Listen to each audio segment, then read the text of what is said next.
दो तरह के मेंटल डिसऑर्डर्स कौन से होते हैं? एक होते हैं न्यूरोटिक डिसऑर्डर्स और एक होते हैं साइकोटिक डिसऑर्डर्स। नाम आपने सुने होंगे, काफी कॉमनली यूज वर्ड्स होते हैं। इन दो तरह से मेंटल डिसऑर्डर्स को क्लासिफाई किया जाता है। हालांकि जो साइकेट्रिक क्लासिफिकेशन सिस्टम है उसमें और भी कई टाइप्स होते हैं, पर मोटे तौर पे दो टाइप के डिसऑर्डर्स समझे जा सकते हैं, न्यूरोटिक डिसऑर्डर्स और साइकोटिक डिसऑर्डर्स, या जिसे कहते हैं न्यूरोसिस और साइकोसिस। अब ये दो टाइप के डिसऑर्डर्स होते क्या हैं? मोटे तौर पे जो हम इनको डिफरेंशिएट करते हैं वो इस बेसिस पर करते हैं कि साइकोटिक डिसऑर्डर्स के अंदर एक पर्सन के अंदर रियलिटी से कांटेक्ट छूट जाता है, रियलिटी के साथ उनका बहुत कनेक्शन, अवेयरनेस नहीं रहता। तो वहीं न्यूरोटिक डिसऑर्डर्स में एक पर्सन रियलिटी ओरिएंटेड रहता है, मतलब उसे पता रहता है कि बाहर की दुनिया कैसे काम करती है, और रियलिटी से जुड़े रहने के बावजूद उसमें कुछ ऐसे साइकोलॉजिकल चेंजेस आते हैं जिसके बेसिस पे उसे कहा जाता है न्यूरोटिक डिसऑर्डर है। मोटे तौर पे तो यही फैक्टर होता है, पर जरा हम इसे ढंग से समझेंगे कि ये साइकोसिस और न्यूरोसिस होते क्या हैं। अगर हम देखें तो न्यूरोटिक डिसऑर्डर्स में मेनली आते हैं जैसे कि एंजाइटी डिसऑर्डर्स हो गए, phobia, generalized anxiety, panic disorder, या ओसीडी आ जाते हैं, या स्ट्रेस रिलेटेड डिसऑर्डर्स आते हैं, adjustment disorder, PTSD, mood disorders भी आते हैं। तो वहीं साइकोटिक डिसऑर्डर्स में आएंगे स्किज़ोफ्रेनिया, स्किज़ोअफेक्टिव, डिल्यूजनल डिसऑर्डर और कुछ ब्रीफ साइकोटिक टाइप डिसऑर्डर्स आते हैं। अगर हम देखें तो इन दो टाइप के लोगों में, जिन्हें ये दो अलग अलग टाइप के डिसऑर्डर्स हैं, इनमें मोटे तौर पे फर्क क्या होता है? एक पर्सन जिसे कि न्यूरोटिक डिसऑर्डर है, उसका अपने बाहर की दुनिया के साथ संबंध जो है वो वैसा ही रहता है जैसा कि डिसऑर्डर से पहले था।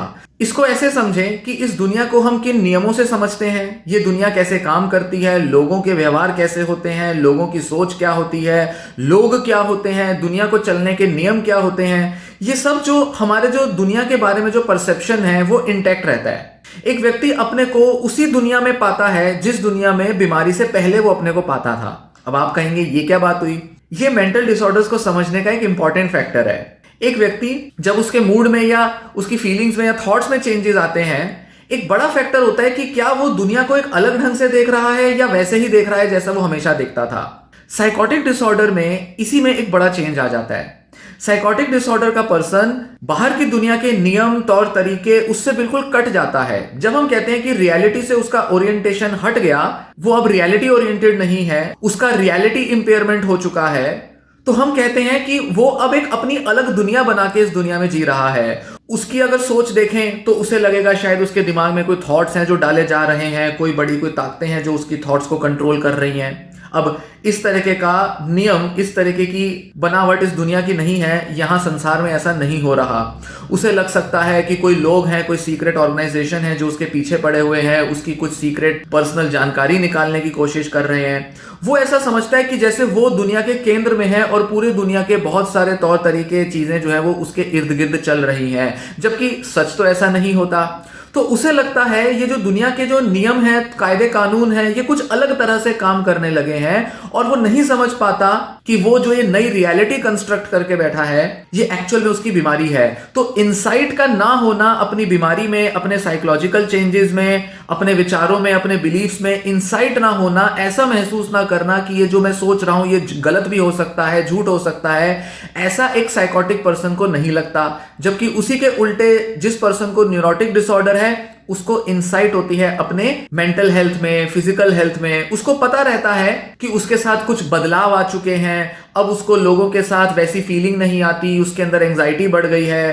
पहले वो किसी भी डिफिकल्ट सिचुएशन में आराम से हैंडल कर लेता था, अब उसको सिचुएशंस हैंडल करने में बहुत मुश्किल हो रही है, स्ट्रेस बहुत ज्यादा आता है, ओवर थिंकिंग बहुत ज्यादा हो रही है। उसको समझ में आएगा कि वो उदास कैसे होता है, कौन सी चीजें उसे बुरा फील कराती हैं, किन चीजों पर उसे गुस्सा आता है, और वो इस बारे में बात भी कर पाएगा, बता भी पाएगा डॉक्टर से फेस टू फेस, इस तरह से डिस्कस कर पाएगा जैसे कि वो सब जानता है उसके मन में क्या चल रहा है। वो बता पाएगा कि उसके मन में बदलाव आए हैं, बाहर की दुनिया में बदलाव नहीं आया है। पर साइकोटिक पेशेंट क्या करता है, उसके लिए बाहर की दुनिया के तौर तरीके बदल चुके हैं, वो अपने अंदर कोई फर्क महसूस नहीं करेगा। उसे लगेगा वो जो सोचता है, महसूस करता है, जानता है वो बिल्कुल सही है, मेरे अंदर कोई फर्क नहीं आया, बस बाहरी दुनिया के काम करने के ढंग बदल गए।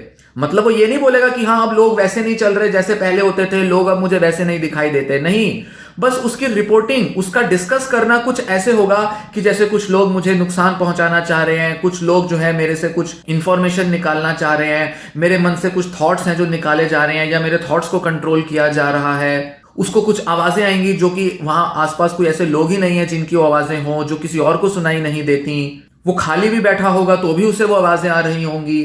मतलब उसको लग रहा है कि आसपास की दुनिया में कुछ ऐसा हो रहा है, कुछ ऐसे लोग हैं, लोगों की कुछ ऐसी मंशा है, ऐसी इंटेंशन है जो कि वास्तविक तौर पे ना एग्जिस्ट की है और ना एग्जिस्ट कर सकती है।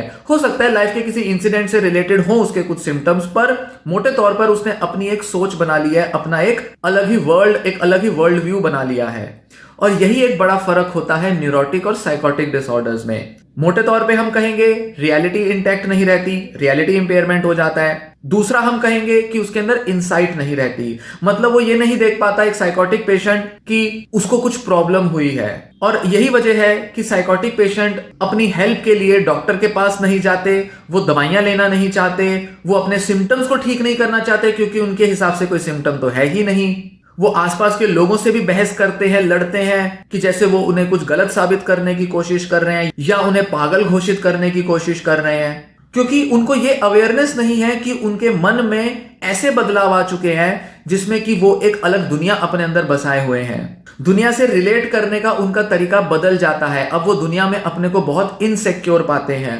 उनको लगता है कि दुनिया में उनका जो अस्तित्व है, सर्वाइवल है, वो बड़ा मुश्किल है और कुछ लोग उनको नुकसान पहुंचा सकते हैं, इसलिए वो डरे डरे रहते हैं। और इसी डर में दिमाग की केमिस्ट्री बदल जाती है, हेलुसिनेशन हो सकती है एक पेशेंट को, और बड़े सारे ऐसे बदलाव आ जाते हैं। इंसाइट का ना होना, इसे एक टेक्निकल टर्म दिया जाता है, मेडिकल टर्म होता है जिसे कहा जाता है एनोसॉग्नोसिया। मतलब इस बात की अवेयरनेस का खत्म हो जाना कि मेरे अंदर कोई बदलाव आए हैं या मुझे कोई परेशानी है। जब परेशानी या प्रॉब्लम या सिम्टम की एक्नॉलेजमेंट नहीं होगी, उसको एक्सेप्ट नहीं किया जाएगा, तो ऐसे में पेशेंट इलाज के लिए भी अप्रोच नहीं करेगा, क्योंकि इलाज किस चीज का, कोई बीमारी तो हो, और डिल्यूजन को वो बीमारी मानता नहीं, समझता नहीं। वो तो उसके एक्चुअल विचार है, उसके हिसाब से तो दुनिया सच में ऐसी ही है जहां पर उसको खतरे मिल रहे हैं या कुछ सीक्रेट, कुछ दुनिया में कुछ हिडन सा चल रहा है। तो ऐसे हम डिफरेंशिएट करते हैं साइकोसिस और न्यूरोसिस को। इसके अलावा और दूसरे फैक्टर्स होते हैं, जैसे साइकोसिस में पर्सनैलिटी चेंज हो जाता है, न्यूरोसिस में इतना मेजर पर्सनैलिटी चेंज नहीं होता। साइकोसिस में अक्सर बायोलॉजिकल जेनेटिक फैक्टर्स ज्यादा इंपॉर्टेंट होते हैं, जबकि न्यूरोसिस में बायोलॉजिकल कॉजेज ना होते हुए भी वो बीमारियां हो सकती है। मतलब स्ट्रेस के, टेंशनों के रिस्पॉन्स में न्यूरोटिक बीमारियां होती हैं, जबकि साइकोसिस का जेनेटिक या बायोलॉजिकल बेसिस आमतौर पर देखा जाता है। और यही वजह है कि न्यूरोटिक डिसऑर्डर्स को ज्यादा आसानी से ठीक किया जा सकता है, जबकि साइकोटिक डिसऑर्डर्स करीब करीब नामुमकिन हो जाते हैं पूरी तरह से ठीक कर पाना। तो इस तरह से दो तरह की मेंटल इलनेसेस को समझा जाता है।